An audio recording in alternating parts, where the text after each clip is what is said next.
Então, quero te convidar a já abrir seu coração. Vou chamar aqui meu querido amigo Pedro, pastor Pedro. Ele é pastor lá na PIB. Ele também está à frente de um ministério, uma congregação lá no Parolim. Foi confiado a ele essa missão importantíssima. Eu tenho certeza que Deus tem feito uma obra extraordinária através da vida dele. E agora, nessa noite, o céu vai se conectar ao seu coração através daquilo que Deus já colocou no coração dele. Por isso eu quero, mais uma vez, orar com você. E você vai estender uma de suas mãos aqui na direção do Pedro e nós vamos orar por ele. Beleza? Senhor Jesus, nós amamos a Tua palavra e é a ela que nós nos dobramos nessa noite para sermos transformados, para sermos alimentados, para sermos guiados. Que a Tua instrução seja sobre a vida do pastor Pedro, que o Teu Espírito Santo mais uma vez o incendeie. Queremos vê-lo queimando nesse altar, que as palavras venham como revelação pura do céu sobre nós, Senhor. Nós o abençoamos no nome santo e poderoso de Jesus. Amém. Amém? Ele vai se apresentar de novo, porque aí ele diz o que ele acha que é pertinente dizer. É importante se apresentar a sua esposa nessa hora, né?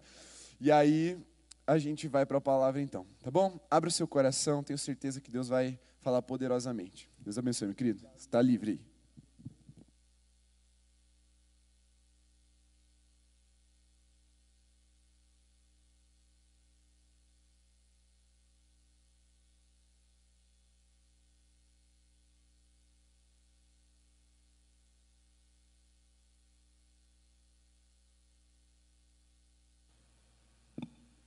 Aqui, foi.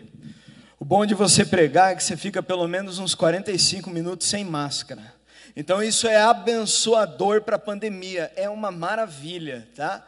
Então, você que tem aspiração, vocação para o ministério, aproveita para virar pastor, ser ministro no tempo da pandemia, que pelo menos você fica esse tempo sem máscara.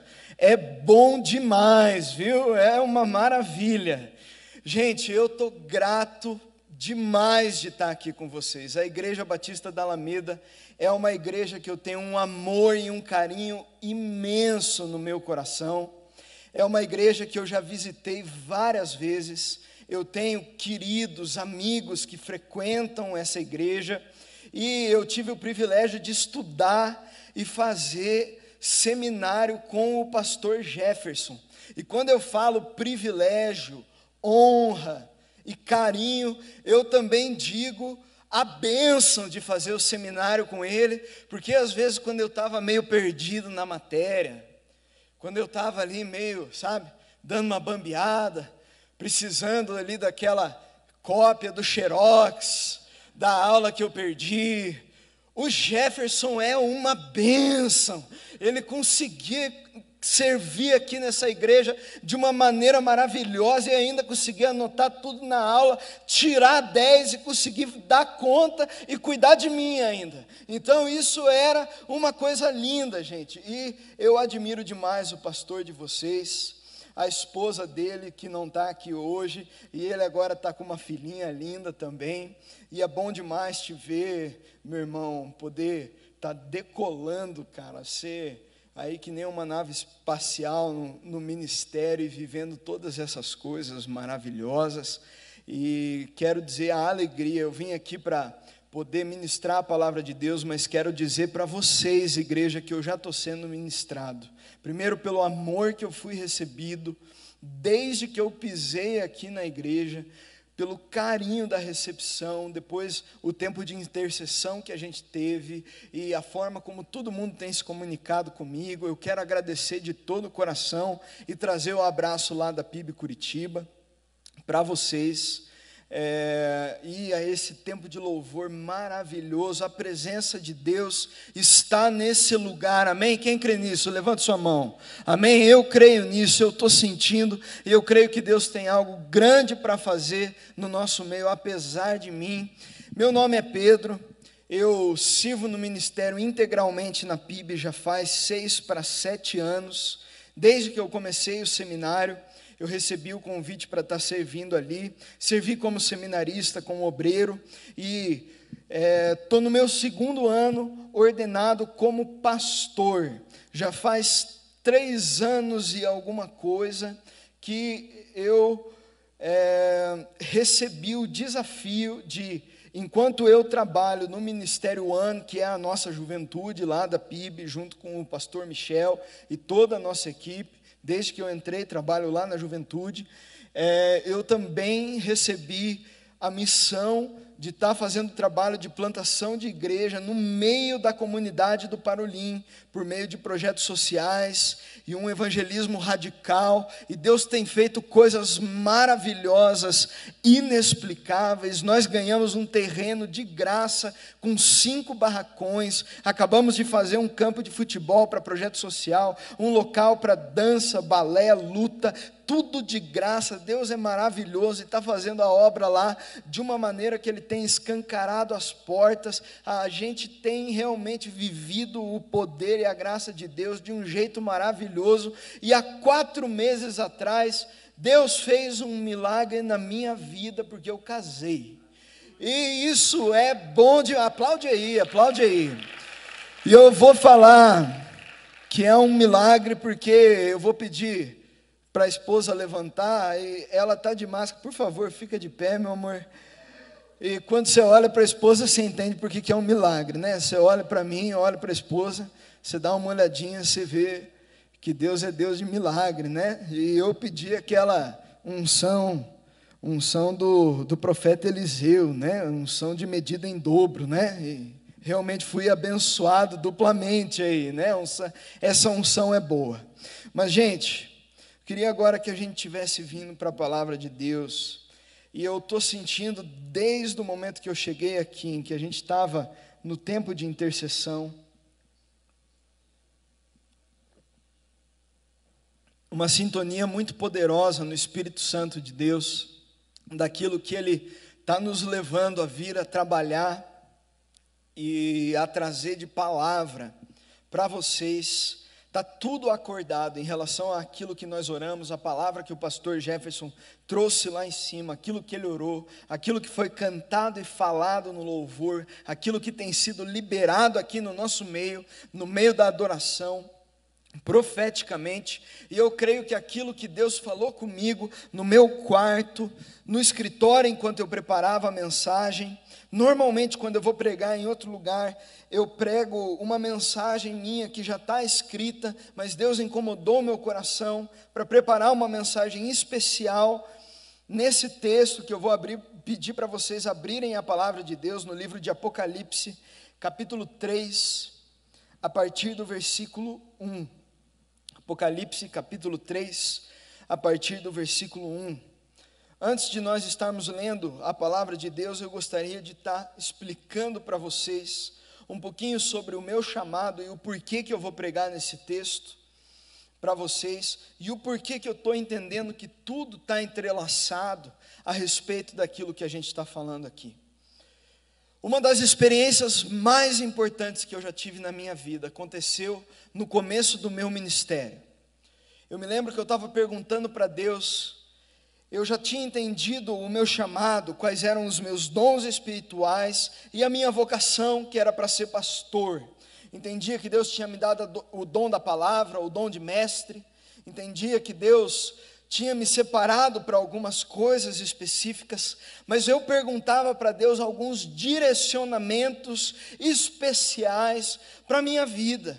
Se Ele tinha alguns lugares, coisas específicas que Ele queria que eu abençoasse o reino de Deus, levando uma mensagem especial para onde quer que eu fosse pregar, onde quer que eu fosse lidar com a mensagem de Deus, estivesse transmitindo especificamente algo do Senhor.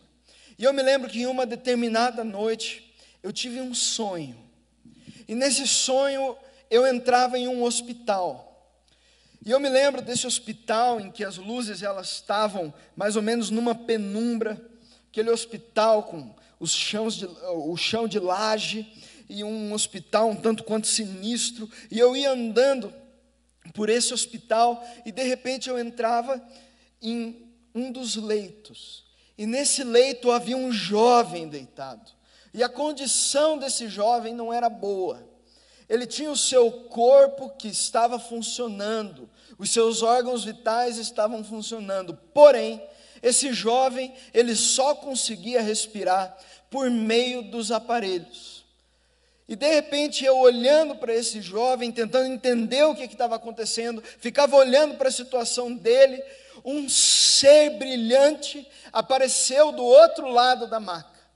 E logo veio o entendimento para mim, que aquele ser brilhante que me apareceu era Jesus.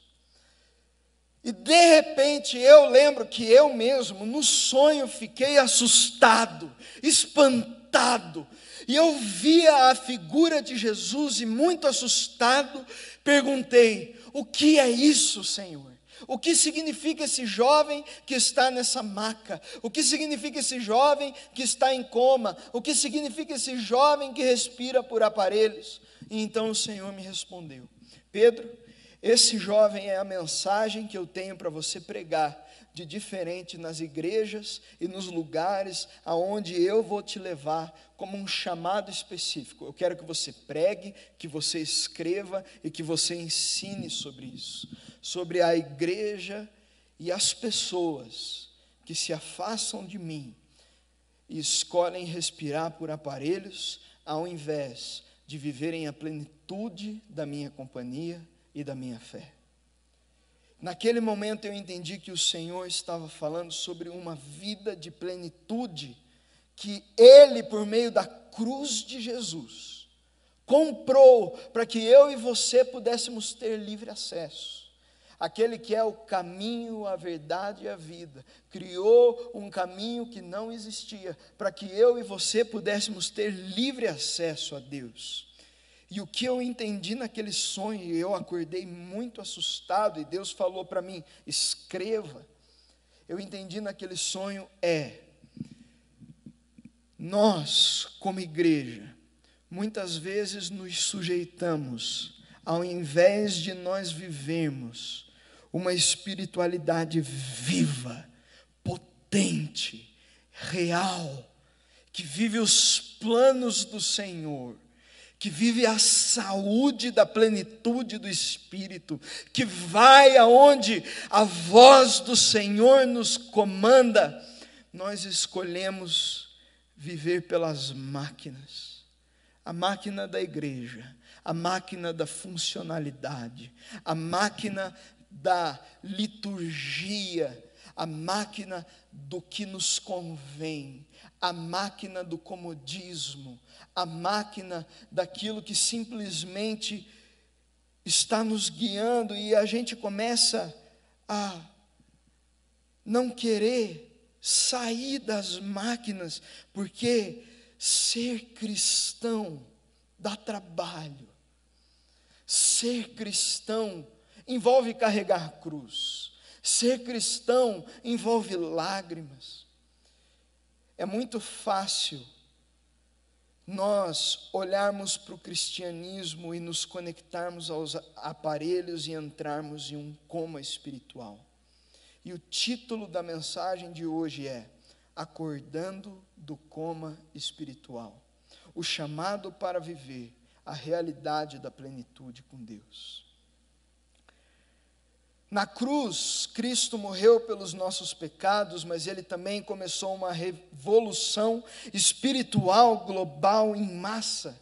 Eu estou lendo o livro de John Fox, chamado O Livro dos Mártires. E é incrível você ver a história da igreja, como a igreja não buscava o seu próprio conforto, mas ela buscava a Cristo. E é maravilhoso você ver como, mesmo em meio à perseguição, quando se cortava uma cabeça de um cristão, nascia 10 mais cristãos, para crescer a história do cristianismo. E a verdade é que não só Cristo morre pelos nossos pecados individualmente, mas Ele nos chama para uma revolução. E na época da perseguição maior do cristianismo nos primeiros séculos, a revolução cristã era muito forte. E nós estamos passando por um período difícil, onde nós, como povo da cruz, devemos viver a revolução da cruz. Porém, por conta dos comas espirituais, que o diabo tanto quer induzir eu e você a entrarmos, o coma do comodismo, o coma da falta de fé, o coma do sincretismo religioso, em que você deixa de crer que Deus é aquele e o único que ouve as suas orações, o único Senhor da sua vida, que te adota como filho, e você pode ter um relacionamento pessoal e único com Ele, e você acaba vendo uma distorção da imagem do Senhor e Salvador, e perdendo totalmente a vida que você deveria estar tendo com o Senhor.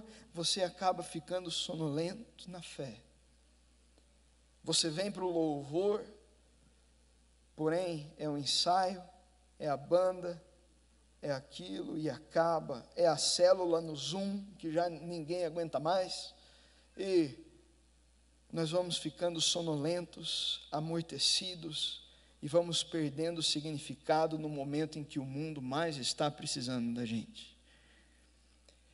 Nos Estados Unidos, a Marinha Americana construiu o maior navio de guerra de todos os tempos, com a maior capacidade de combustível que dava para dar uma volta e meia no mundo, com a maior capacidade de carregar soldados, aviões de guerra, tanques. Mas se você for pesquisar sobre esse navio hoje, você vai ver que ele virou um cruzeiro de luxo, onde os famosos vão passar tempo e vão lá, pagam caríssimo para viajar nesse transatlântico que deveria ser um navio de guerra. Igreja, nós somos chamados para ser um navio de guerra. Nós não podemos virar um transatlântico de luxo. Nós precisamos ver aquilo que o diabo tem tentado nos fazer ficar dormentes e acordar do sono espiritual. E talvez você esteja percebendo que em alguns aspectos você tem ficado amortecido. Em alguns aspectos você tem ficado sonolento na fé.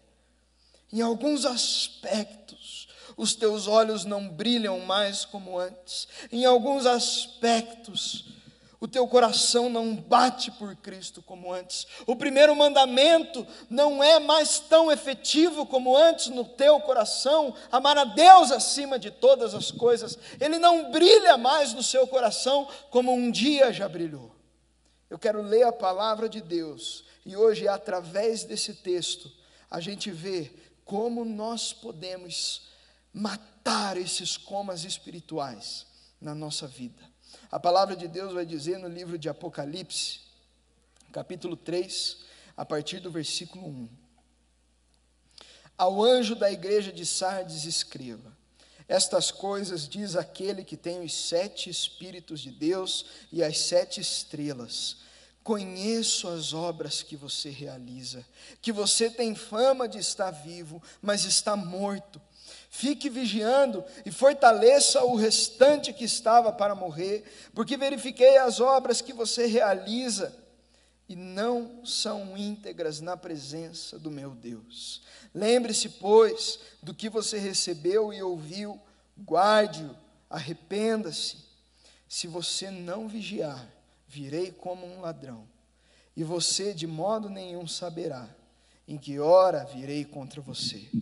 Mas você tem aí em Sardes umas poucas pessoas que não se contaminaram, que não contaminaram as suas vestes. Elas andarão comigo, vestidas de branco, pois são dignas. O vencedor será assim vestido de branco. De modo nenhum apagarei o seu nome do livro da vida. Pelo contrário, confessarei o meu nome diante do meu Pai e dos seus anjos. Quem tem ouvidos, ouça o que o Espírito diz à igreja. Senhor Jesus, tem compaixão de mim. Fala conosco. Espírito, aviva-nos. Espírito, aviva-nos. Espírito, nos acorda. O mundo está quebrado, Senhor. E nós somos o hospital, Senhor Jesus. Nós precisamos estar preparados, Senhor. Nos acorda, Jesus. Nos leva a entender a Tua mensagem, Pai. Senhor, que hoje só a Tua palavra seja ouvida, que o Senhor mate meu orgulho, minha vaidade, tudo que eu sou. E aqui, Senhor, eu entrego minha vida como oferta viva para pregar só a Tua mensagem. No nome de Jesus. Amém. Posso ouvir um amém? Glória a Deus. A igreja de Sardes, a qual Jesus manda o apóstolo João, no começo da carta de Apocalipse, escreveu uma carta direcionada a Sardes. Era uma igreja que se situava nessa cidade chamada Sardes, que era uma cidade rica, e que os seus habitantes eram um tanto quanto orgulhosos, estavam um pouco encantados com a vida. E a igreja tinha se tornado um pouco parecida com a cidade. Era uma igreja poderosa, dona de um nome poderoso. Tinha fama, passado, mas só que parte de sua vida espiritual tinha ficado para fora. Jesus envia a mensagem da necessidade de um poderoso reavivamento, porque uma coisa sintética, falsa, estava no lugar do Espírito Santo. Havia coisas simulando o que na verdade era para ser algo vivo. Queridos, no meu coração, como pastor, quantas vezes eu já simulei as coisas do Espírito? Você já simulou as coisas do Espírito na sua vida? Eu já simulei. Era isso que estava acontecendo em Sardes. Essa igreja, diferente da maioria das igrejas da Ásia, as quais as cartas de Apocalipse foram escritas, essa igreja não passava por perseguições, porque Satanás estava satisfeito com a condição espiritual dela. Porque a Bíblia vai dizer que ela entendia que ela estava viva, mas na verdade ela estava morta. E às vezes Satanás, ele não precisa mexer em algumas áreas da nossa vida, porque a gente acha que nós estamos bom, quando na verdade a situação em que nós estamos está caótica. Nós achamos que estamos tendo uma vida devocional, quando na verdade ela é litúrgica e fria. Eles estavam nos aparelhos pela espiritualidade falsa, pecado, falta de comunhão pura com Deus, sincretismo. Mas a Bíblia vai dizer que os 7 espíritos e as 7 estrelas estavam nas mãos de Jesus. O que isso significa? Significa que o Espírito Santo e o renovo de Deus, o avivamento, estava na mão de Jesus. Isso era algo simbólico. E Jesus estava para reavivar aquela igreja que estava com um diagnóstico que estava mal. Como que nós fazemos para a gente sair da UTI espiritual, do respirador, e fazer parte do exército que vai fazer diferença nesse tempo? Primeira coisa que nós aprendemos com esse texto: tome consciência imediata do seu diagnóstico espiritual.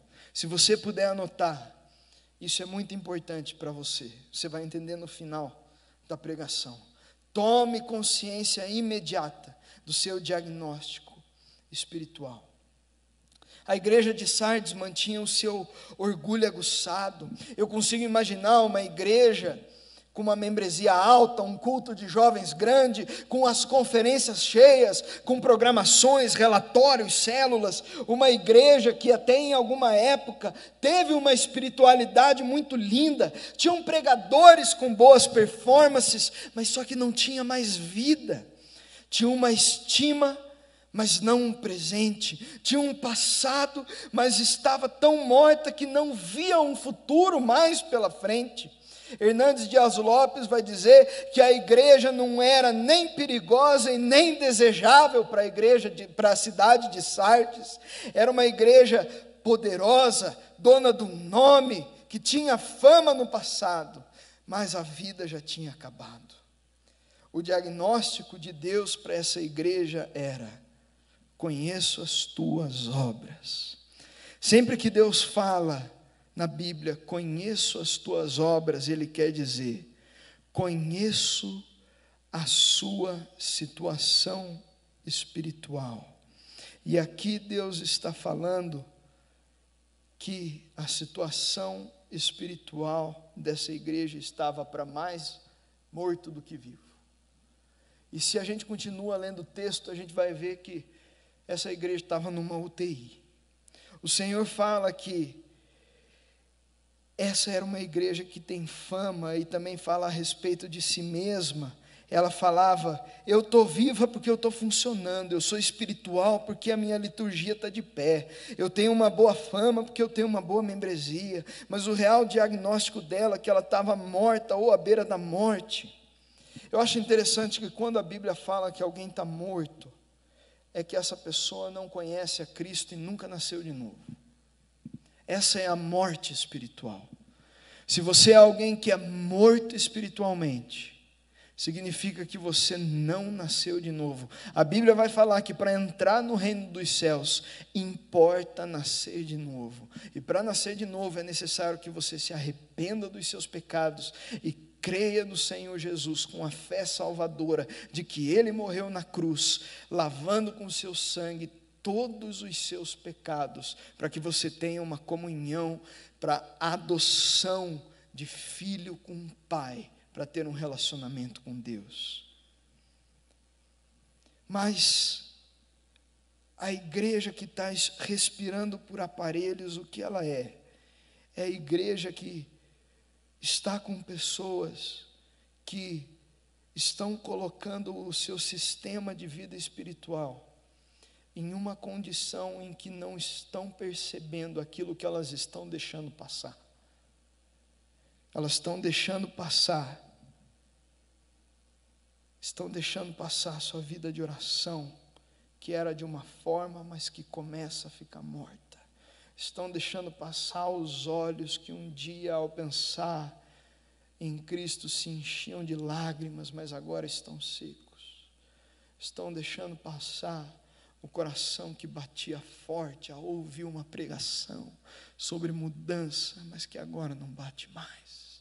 Estão deixando passar a vontade e o desejo de servir, mas que agora é tomado por uma preguiça.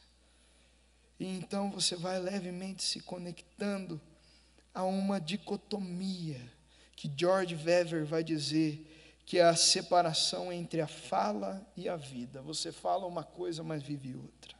O compromisso declarado e o compromisso na prática. Nós acabamos indo para a UTI espiritual e vivendo o diagnóstico dado em 2 Timóteo 3,5. Tendo forma de piedade, mas negando o poder dela. A gente veste as roupas de igreja, mas negligenciamos o poder do Espírito. Hoje talvez Deus esteja olhando para você e falando, filho, de verdade, olha para mim. Eu conheço as tuas obras. Eu conheço a tua condição. Não é como era antes. Ou talvez para você nunca foi. De verdade mesmo, você sabe bem lá no fundo, nunca existiu nada desse jeito entre a gente. Quando você olha para o diagnóstico que você está recebendo agora do Espírito Santo, e o Espírito Santo está falando, o que você está vendo? Uma mecânica morta, a paixão que esfriou, alguém que já foi algo, mas não é mais, um crente de família, alguém que está dormindo no ponto e perdendo as experiências com Deus, que um dia já foi tão ativo para buscar, mas agora está deixando passar e desperdiçando a vida. As performances devocionais podem estar boas, mas as lágrimas nos olhos não correm mais. O amor a Deus não está mais. Pode existir serviço, mas o coração está longe. Você pode estar aqui, mas a fé não está mais. Você pode orar por cura, mas a crença no poder não está mais ali. Você pode fazer, mas os frutos deixaram de acontecer. E aí eu faço a pergunta que Spurgeon fazia: Aonde foi que você deixou Jesus? Ele ficou lá no quarto onde você fazia o teu devocional, ele ficou no altar onde você vinha se ajoelhar no apelo, ele ficou no acampamento onde você fez aquele compromisso que você deixou de fazer, ele ficou no quarto onde você voltou a se viciar nos seus pecados. Aonde ficou Jesus? Eu me lembro de uma experiência minha onde eu comecei a me religar aos aparelhos. E eu comecei a viver dentro do ministério uma vida totalmente ligada aos aparelhos. Totalmente ligada aos aparelhos. Mas só que dentro do ministério, você tentar viver respirando por aparelhos, você só vai levar. O que aconteceu comigo? Um burnout. Eu quebrei. Eu lembro que eu cheguei para trabalhar na igreja um dia, eu sentei na cadeira no computador, eu precisava fazer uma coisa muito simples, muito ridícula. De repente minha cabeça apagou, e foi como se eu tivesse tido um lapso. Eu entrei em pânico, meu olho encheu de lágrimas, eu comecei a tremer inteiro. Eu morava perto da igreja na época. Eu não sei como que eu cheguei em casa, mas quando eu cheguei em casa, eu estava tendo uma crise de pânico tremendo, ninguém sabia o que fazer comigo. Fui para um psiquiatra, que eu já sofria de transtornos, de crise de ansiedade, depressão, mas ali foi o dia que o psiquiatra teve que me afastar. E eu não estava entendendo nada o porquê. Eu não estava entendendo. E eu me lembro que, nesse tempo, eu tentava entender e eu não estava conseguindo, e aumentava aquelas doses astronômicas de remédio, e eu vivendo muito mal, e eu não conseguindo sair daquela angústia, daquela lama, aquele lamaçal, e a minha vida deteriorada. E de repente, eu sei que eu precisei me afastar de Curitiba, porque eu não conseguia tirar a cabeça das coisas que me preocupavam, eu não conseguia tirar a cabeça daquilo que estava me deteriorando por dentro, e minha vida, eu ficava toda hora pensando. Eu me lembro de eu atravessando a rua e pensando, eu vou me jogar na frente de um carro. Eu não queria me matar, mas eu queria ir parar num hospital, para simplesmente eu parar, para ninguém falar comigo, para eu conseguir parar. Espiritualmente eu estava ligado nos aparelhos, e eu queria fazer a mesma coisa com o meu corpo. E eu lembro que eu fui para a praia, meus avós me levaram para a praia para eu parar e conseguir respirar um ar fresco e tentar começar a relaxar.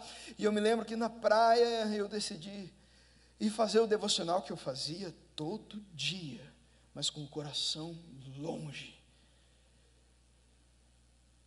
Mas Deus falou comigo, Marcos 16, quando as mulheres vão ver o túmulo de Jesus, e elas estavam preocupadas com como elas iam rolar a pedra na frente do túmulo de Jesus, e quando elas chegam lá, o anjo estava sentado em cima da pedra que já havia sido rolada, e eles falam: por que vocês estão preocupadas com isso?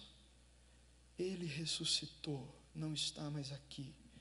De repente, o Espírito Santo falou comigo de uma maneira poderosa e disse: Pedro, você está desse jeito porque você está vivendo como se eu não estivesse vivo. Você está preocupado com ficar rolando pedra de sepulcro, enquanto eu sou o Cristo ressuscitado, a videira verdadeira, o aprisco das ovelhas, o caminho, a verdade e a vida, a ressurreição, a vida, aquele que era, que é, que há de vir, o alfa, o ômega, testemunha fiel, soberano dos reis da terra. Eu sou Jesus, eu estou contigo. E a partir dali Deus começou a me avivar, e eu comecei a ir acordando do coma. Voltei para Curitiba, e eu me lembro que eu colocava o celular no modo avião para ninguém me atrapalhar, e eu comecei a ir voltando a minha vivência espiritual, como aquele primeiro amor, e fui me incendiando, mas aquela angústia ainda estava em mim, até que um dia eu esperei todo mundo ir dormir em casa, pus o celular no modo avião para ninguém me atrapalhar. Eu não queria ninguém me atrapalhando no meu tempo com Deus, não tinha me casado ainda, e então todo mundo estava dormindo. Eu tenho um irmão gêmeo, que não tem nada a ver comigo, e eu sei que eu estava lá orando, e eu fiz uma oração: Senhor, eu preciso provar da fonte de águas vivas mais uma vez. Eu preciso provar. E então, eu sei que daqui a pouco meu irmão sai do quarto com o telefone na mão, falando: sim senhor pastor, sim senhor, eu vou passar o telefone para ele. Eu falei: eu não acredito que o pastor está atrás de mim, eu estou de atestado psiquiátrico e o pastor está atrás de mim. Não, eu quero ficar quieto no meu canto. E daí de repente ele passa, o pastor Michel, meu pastor e chefe amado, abençoado, me liga, era 1h da manhã. Ele me liga: ô Pedrinho, tudo bem com você? Eu falei: oi pastor, tudo? 1h da manhã. E daí ele fala assim: ó, seguinte, tô com o Natan aqui, que fez seminário com a gente, pastor Natan agora. Eu estava pregando em Ponta Grossa, tô passando na tua casa. Sim senhor pastor. Desliguei o telefone, eu não entendi nada, é meu chefe, é meu pastor, eu vou dizer não? E o homem demorou 1h30 para chegar na minha casa. Sabe por quê? Porque ele parou para comer lanche. Eu fiquei muito bravo, mas ele chegou, e quem conhece o pastor Michel sabe que ele nasceu com um megafone na garganta dele, e 2h30 da manhã ele chegou fazendo maior barulho lá em casa, e chegou, sentou no sofá, estava na casa dele, e aí, beleza, eu perguntei para ele: pastor, por que você veio aqui? Ele falou: Pedro, eu estava pregando em Ponta Grossa e no meio da pregação a minha garganta engatou e eu pedi um copo d'água. Quando me trouxeram, eu peguei o copo e o Espírito Santo falou para mim: vai até a casa do Pedro e ora por ele, porque ele precisa provar da água da vida mais uma vez. Deus ouviu minha oração. A hora que ele pôs a mão em mim e orou por mim, eu não sei explicar o que aconteceu, mas desde aquele dia eu sei que eu sofro com depressão e ansiedade, eu sofro com os meus problemas, mas aquele que chama é fiel para cumprir. Eu sei o Deus que eu temo, eu sei o Deus que eu sirvo, eu sei. O avivamento requer sinais de vida. Como estão os seus sinais vitais? Qual é o seu diagnóstico? Inácio, o sucessor de Pedro no bispado de Antioquia, quando ele foi condenado para ser morto em Roma e foi entregue aos leões, ele disse: eu sou o trigo de Cristo, vou ser moído com os dentes das feras, para que eu possa ser achado pão puro. Gente que fala esse tipo de coisa não é gente que tem qualquer fé, é gente que tem fé viva. A segunda coisa, eu estou me empolgando, é: abandone a sonolência espiritual e comece a ser vigilante. Cristo dá o diagnóstico da igreja, mas depois ele começa a exortá-la, e ele fala: fique vigiando e fortaleça o que resta para morrer. Mas só que tem uma melhor tradução para esse versículo do que fique vigilante. É melhor traduzir ele por acorde e comece a vigiar, e não deixe morrer o que está querendo morrer. O que está querendo morrer, exatamente é essa tradução. A nossa carne, ela é tão horrível e tão dada ao mundo, que ela quer morrer para o espírito, ela quer morrer para a nossa vida espiritual, e se nós não nos atentarmos, a gente vai se conectar aos aparelhos. E o mais interessante é que quando Jesus exorta essa igreja, ele faz isso conectando ela à história dela. Sardes era uma igreja que ficava no topo de uma colina muito íngreme, e eles acreditavam que os inimigos não iam conseguir alcançar nunca jamais ela. Só que eles conseguiram 2 vezes. Uma vez os persas e outra vez Antíoco Epífano, pelos 2 mesmos motivos. Um buraco descuidado na muralha que eles deixaram passar, e os guardas que não estavam vigiando, mas estavam dormindo. Por isso o alerta de Jesus. Essa era uma cidade que não vigiava. Jesus estava comparando a história dessa cidade com 3 coisas principais: sonolência espiritual. A gente não pode ficar dormindo no ponto, gente. Você está perdendo o melhor de Deus por ser um crente que está morno, que está sonolento, por não ser reativo à palavra de Deus, à vontade de Deus. Segundo, vigie e fique vigilante. Você tem perdido a santidade, você tem perdido aquilo que Deus tem para você, o seu chamado, e deixado o diabo brincar com você, porque você não tem vigiado na sua vida. Terceiro, fortaleça o que está querendo morrer. Você tem deixado o mal tomar conta de você, porque você não tem jejuado como deve orado como deve orar, lido a Bíblia, tido comunhão com Deus, santidade. O sono dessa igreja era mortal, e era o que estava levando eles à morte.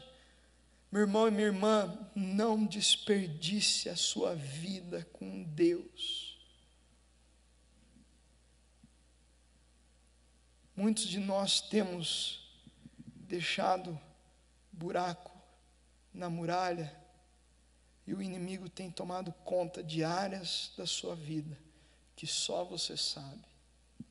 É o tempo de oração que você tem negligenciado, porque você deixou buraco um dia, e daí no outro não tinha problema mais, no terceiro não tinha problema mais, no quarto não tinha problema mais.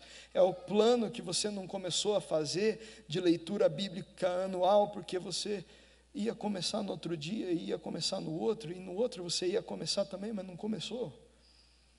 É a pornografia, que você ia parar, que você fez um compromisso com um colega, que você ia confessar, mas daí você deixou de confessar um dia, e daí no outro também não confessou, e assim vai, e assim vai, e assim vai. É a brecha no namoro, que um dia você deixou passar um limite, e esse limite virou um novo limite, que virou um novo limite, que depois passou do limite e virou um novo limite, e aí entra a iniquidade.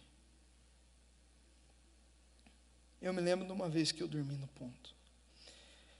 Eu lembro que eu tinha uma célula, e eu lembro que eu orava muito pelas células que eu tinha, e essas células estavam multiplicando, e para a glória de Deus, vários dos meninos das células chegaram a entrar no ministério e virar pastores, e hoje são pastores, e essas células multiplicavam, e glória a Deus, as coisas estavam acontecendo, e Deus estava sendo vitorioso, e estava indo para frente e tal, até um dia que eu achei que eu virei bom no negócio.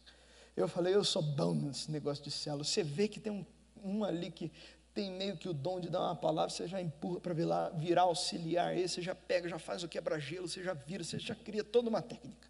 Daí, o que eu fiz? Ao invés de vigiar, ter contato com Deus, fui buscar o caminho mais fácil.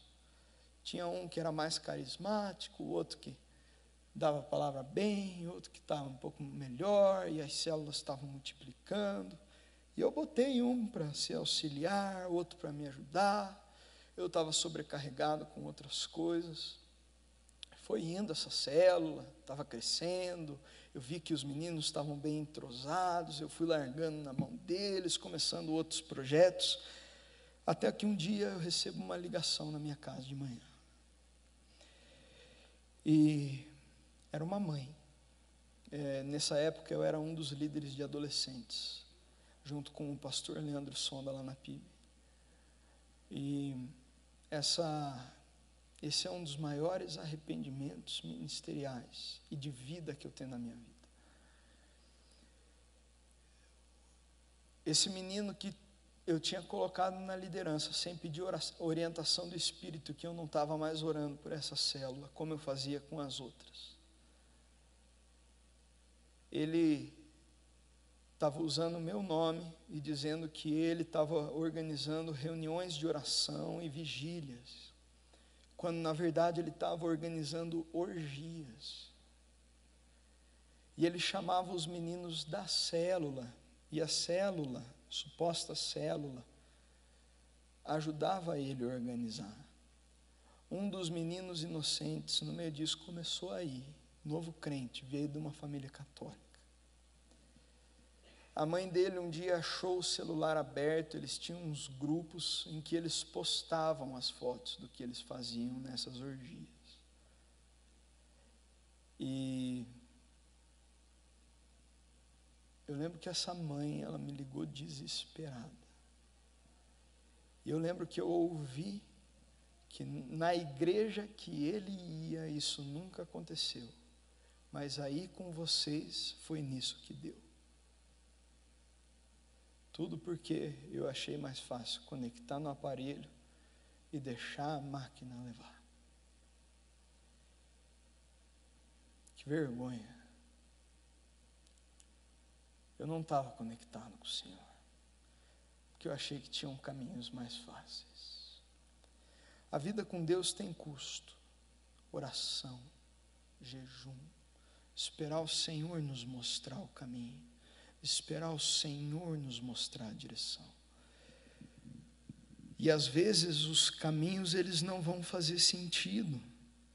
Às vezes o caminho ele não vai ser coerente com aquilo que todo mundo está esperando. Mas com base na palavra de Deus nós vamos tomar coragem para seguir em frente. E sabe, meu irmão e minha irmã, nós precisamos estar conectados com o Espírito. Estava lendo um livro e eu li uma frase que me chamou muita atenção. Você não precisa estar em um caminho de ódio e revolta a Deus para desprezá-lo. Basta o negligenciar e já vai estar o desprezando. Basta você só viver como se ele não tivesse existindo. Mas Jim Elliot, um dos missionários mais incríveis, com a história mais incrível, ele escreve: não é tolo aquele que abre mão do que não pode reter para ganhar o que não pode perder. Existem coisas que hoje Deus quer pôr na sua mão, à sua disposição, que você não pode perder, na sua vida e relacionamento com Deus, na sua história, coisas que Deus quer revelar com você, águas profundas que Ele quer te levar, coisas que Ele quer que você viva, um mundo que Ele quer te mostrar, infinitamente mais do que tudo aquilo que nós pedimos e pensamos, é aquilo que está em Efésios capítulo 3, verso 20, é aquilo que o Senhor promete para nós. Saia dos aparelhos e comece a viver o Senhor. Essa geração precisa estar cheia do Espírito e vigilante. Nós precisamos fortalecer e viver o que vem pela frente. E eu quero saber se você está disposto, se você quer viver isso, se essa geração vai pagar o preço da revolução da cruz que o Senhor tem para mim e para você. E a terceira coisa é: se arrependa de tudo que te afasta e te deixa sonolento, porque o tempo é curto e Deus espera integridade de mim e de você. Jesus fala que Ele verificou as obras da igreja e não as achou íntegras diante de Deus. E eu acho interessante que a palavra integridade quer dizer por inteiro, por tudo, por completo. E o que Deus quer de você e de mim é algo íntegro, algo por inteiro, algo por completo. Ele está procurando por corações que não estão divididos. Ele quer corações integralmente dele. A Bíblia fala que sem santidade ninguém verá a Deus. Nós precisamos tapar esses buracos na muralha, e essa muralha da nossa vida ser integralmente do Senhor, integralmente do Senhor. Jesus está voltando, como que Ele vai nos encontrar? Um dos maiores avivamentos que já aconteceu, o avivamento no país de Gales, tinha uma regra que eu acho que era fantástica, e eu guardo ela para a minha vida. Se você tem dúvida se algo é pecaminoso na sua vida ou não, se você tem uma sombra de dúvida se algo deve estar na sua vida ou não, Se isso te deixa com uma pulga atrás da orelha, corta. Corta. Se você tem dúvida, corta. Sabe por quê? Porque eu não vou arriscar manter algo na minha vida que possa desonrar meu Salvador. O quanto a cruz de Jesus vale para você. Você já parou para pensar que existem lugares em que você pisa que jamais Jesus gostaria que você pisasse? Coisas que você escuta que jamais Jesus gostaria que você escutasse. Coisas que você fala que jamais Jesus gostaria que você falasse. Coisas que você pensa que jamais Jesus gostaria que você pensasse.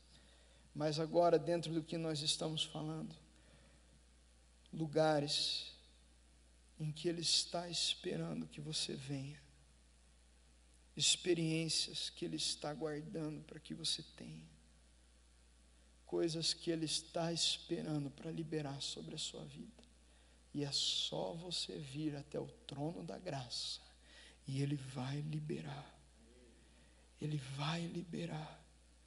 Existem coisas que têm te separado, impedido a tua integridade. Hoje é dia de arrependimento, de confissão, de abandono. Hoje é dia de altar.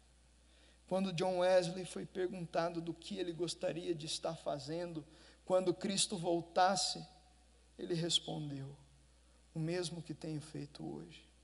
Será que eu e você poderíamos responder a mesma coisa? O louvor pode subir aqui na frente.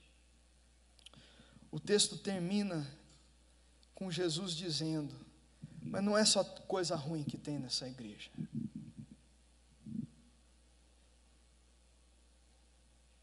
No meio dessa igreja, aí em Sardes, algumas pessoas não se contaminaram. Elas andarão comigo vestidas de branco, pois são dignas. Eu quero fazer parte do grupo que andará com o Senhor. Eu quero fazer parte do grupo que terá intimidade. Eu quero fazer parte do grupo que buscará a Deus com lágrimas nos olhos.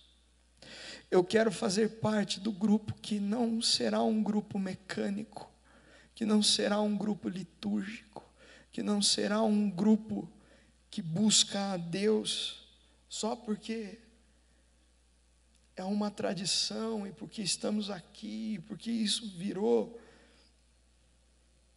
algo normal na vida. Não. A Bíblia termina falando que o vencedor será vestido de branco, e isso é um sinal de pureza, isso é um sinal de que Deus está atestando de que essa pessoa foi aceita. E de modo nenhum esse nome será apagado do livro da vida, pelo contrário, esse nome será confessado diante do Pai. E o que eu acho interessante é que a relação desse texto com o começo e com o fim, é que ele está falando que não tem um fecho entre as pessoas que estão dormindo e que estão sendo acordadas pelo Espírito e essas que foram achadas dignas. O caminho está aberto. Você pode vir para esse time. Eu confesso que enquanto eu preparava esse sermão, eu me vi sonolento em tanta coisa. Eu me vi dormindo em tanta coisa. Eu me vi perdendo tanta experiência com Deus. Eu me vi perdendo tanta coisa que Deus tem para a minha vida. Eu me vi realmente achando que eu estou vivendo a eternidade aqui, quando na verdade a vida é isso aqui. E a eternidade é aquilo que o Senhor tem preparado para nós. A Bíblia fala em Apocalipse capítulo 12 que Satanás sabe que ele tem pouco tempo, por isso ele está com pressa. Nós precisamos entender isso antes e compreender que nós temos pouco tempo aqui. Por isso nós precisamos buscar a Deus com tudo o que temos e provar tudo o que Ele tem para nós aqui na nossa vida. E a quarta coisa é tome a decisão de caminhar com a resistência, que escolheu pagar o preço para ver a glória de Deus.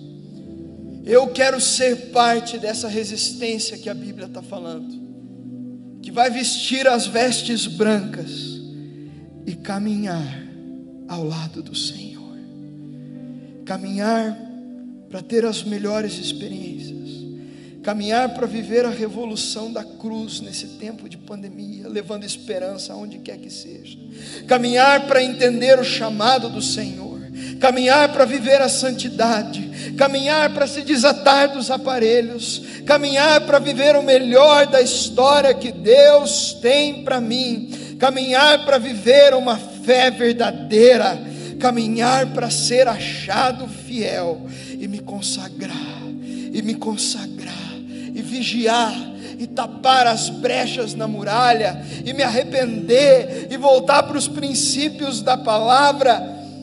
Eu quero viver para ser achado íntegro pelo Senhor. Alguns anos atrás, eu fui conhecer alguns projetos missionários na Holanda. Em um dia de turismo, eu fui conhecer o Palácio Real. E no Palácio Real, eu fui lá e tinha um foninho explicando cada cômodo que tinha.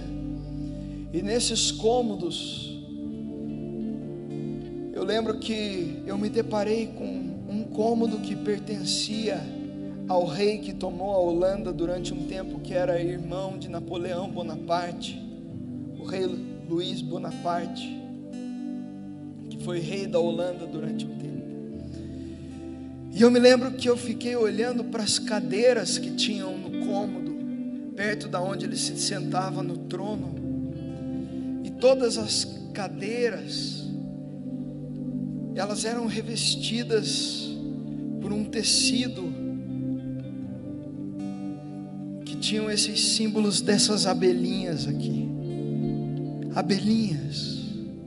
Eu lembro que eu fiquei olhando e reparando, como se Deus quisesse que eu olhasse para aquelas abelhinhas. Eu fiquei olhando, mas o que Deus está querendo falar comigo? E nisso, o fone falando no meu ouvido, até que uma hora falou: nessa sala só entravam aqueles que eram fiéis ao rei, e ele só permitia se sentarem nos sofás aqueles que eram completamente leais ao rei Luís Bonaparte, porque a abelha naquela época era um símbolo de lealdade total ao rei, porque assim como a abelha é leal à rainha, assim também os súditos deveriam ser leais ao rei. Hoje eu quero te desafiar uma coisa. O Senhor está convocando uma geração aqui nessa igreja para ser leal a um chamado de plenitude, de viver tudo que o Senhor preparou nas regiões celestiais, para derramar sobre a vida dessa igreja e sobre a sua vida pessoal. Hoje o Senhor está te chamando e te impelindo para viver mais, para ir mais fundo, para ser mais corajoso na fé, para viver o teu chamado, para viver a plenitude do Espírito Santo com mais intensidade. E Ele está te chamando para entrar na sala do trono e sentar no sofá da abelhinha. E Ele está chamando aqueles que quiserem ser leais ao Senhor e realmente dizer: Senhor, eu quero viver tudo que o Senhor tem para a minha vida. não mais viver uma vida conectada a aparelhos. E Senhor, eu realmente estou sonolento em algumas coisas, eu realmente estou conectado a algumas coisas, a alguns aparelhos, eu realmente estou com alguns pecados, eu realmente preciso tratar algumas coisas na minha vida. Mas hoje eu quero entrar na sala do trono, hoje eu quero entrar na sala da graça, e eu quero sim, Deus, eu quero sim provar tudo que o Senhor tem para mim. Se hoje você quer entrar na sala do trono e provar o maior derramado Espírito Santo na sua vida a partir de agora, eu quero te convidar a ficar de pé no seu lugar, porque nós vamos viver algo sobrenatural do Espírito Santo de Deus. O Senhor está nos chamando para um tempo de lealdade, o Senhor está nos chamando para um tempo de entrega absoluta, o Senhor está nos chamando para um tempo em que nós vamos viver tudo, onde nós vamos entregar tudo. E agora, na autoridade do nome de Jesus, você vai começar a orar. Você está com o seu diagnóstico nas mãos, e você vai começar a dizer: Senhor Jesus, meu diagnóstico é esse. Eu entendi que o Senhor falou que, Senhor, eu não estou bem nisso, eu não estou bem naquilo, Senhor, eu não tenho vigiado nisso, Senhor, eu preciso me arrepender daquilo, Senhor, eu preciso voltar a me relacionar contigo de tal forma. Mas hoje eu quero viver a plenitude, eu não quero ser só um cruzeiro a passear pelos mares e oceanos desse mundo. Eu quero ser um navio de guerra que vive o melhor do Senhor. Eu quero estar pronto para viver aquilo que o Senhor tem para minha vida. Eu quero sair do coma espiritual e provar aquilo que o Senhor tem para mim. Levante as suas mãos e comece a orar. Hoje, na autoridade do nome de Jesus, o Senhor pergunta: podem ter vida esses ossos secos? E Ele responde: sim, eles podem sim, eles podem sim, eles podem sim. Na autoridade do nome de Jesus, agora faça primeiro a sua oração de entrega absoluta. Quais são os compromissos que você vai firmar? Hoje você está saindo da UTI. Sopra, Espírito Santo. Sopra, Espírito Santo. Sopra com novas experiências. Sopra, Senhor, com nova vida, com novo tempo, com novo fôlego. Sopra, sopra, sopra, sopra, sopra, Senhor. Que algo diferente comece a acontecer, Jesus. Algo diferente, Jesus. Oh, Jesus, nós clamamos: vem, Jesus. Nós entramos, Senhor Jesus, diante do trono da graça. Oh, Espírito, o Senhor falou que não negaria. Aleluia. Oh, Jesus. Oh, Senhor Jesus, estamos diante de Sua majestade. E um dia, Senhor Jesus, todos ressuscitarão e verão a glória do Senhor. Mas hoje nós acordamos espiritualmente e declaramos avivamento pessoal, avivamento nessa igreja, avivamento em Curitiba, Senhor Jesus. Em nome de Jesus, saímos do coma espiritual e pedimos plenitude no Teu Espírito Santo. Clamamos, Senhor Deus, acorda-nos, Senhor. Pai, não sabemos como o Senhor fará com cada vida, mas na autoridade do nome de Jesus, que cada vida agora receba o cair do Teu Espírito Santo, o peso da glória rompendo cada muralha, qualquer impedimento demoníaco na autoridade do nome de Jesus, caia por terra agora. Satanás, sai agora em nome de Jesus. Senhor, se existe alguém agora que necessita de cura, que receba nesse momento, na autoridade do nome de Jesus, nós cremos. Senhor, eu oro, Pai, que nesse momento nós possamos viver a integridade de tudo que o Senhor tem para nós. Espírito Santo, enche os corações, como o Senhor soprou as narinas, Senhor Deus da humanidade na criação, com o fôlego da vida. Hoje pedimos pelo fôlego do Espírito, enche-nos Deus, e sacia-nos, Pai, com a doçura do Teu Espírito, que ao mesmo tempo, Senhor, que se manifesta como uma brisa, vem como um fogo e peso de glória, sem medida, Senhor. Oh Deus, se derrama sobre nós, e hoje, Senhor, derrama tudo que o Senhor tem. Pai, que todos aqui fiquem completamente incomodados pela Tua presença, para viver mais e mais de Ti. Essa é a minha oração, no nome de Jesus, amém. Eu tenho um segundo convite. Existe alguém aqui hoje que talvez entendeu que ainda esteja morto e que não conhece o que é estar vivo, mas durante essa mensagem você sentiu algo diferente, que não pode ser produzido por uma fala humana.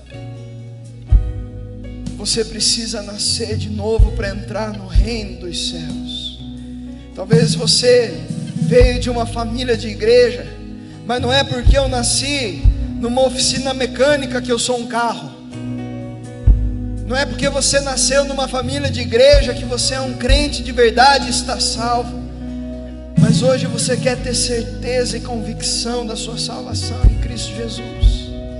Se hoje você quer entregar a tua vida para Jesus e ser lavado da dor da alma que é conduzida pelo pecado, da tristeza que vem desse mundo cruel que nos machuca, e ser completamente renovado e passar da morte para a vida. Se hoje você quer receber Jesus, o único que pode dar a vida eterna, levante sua mão, eu quero orar por você. Existe alguém?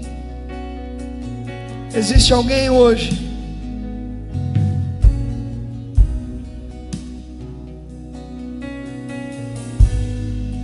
Se existir alguém, levante sua mão. Quero orar por você.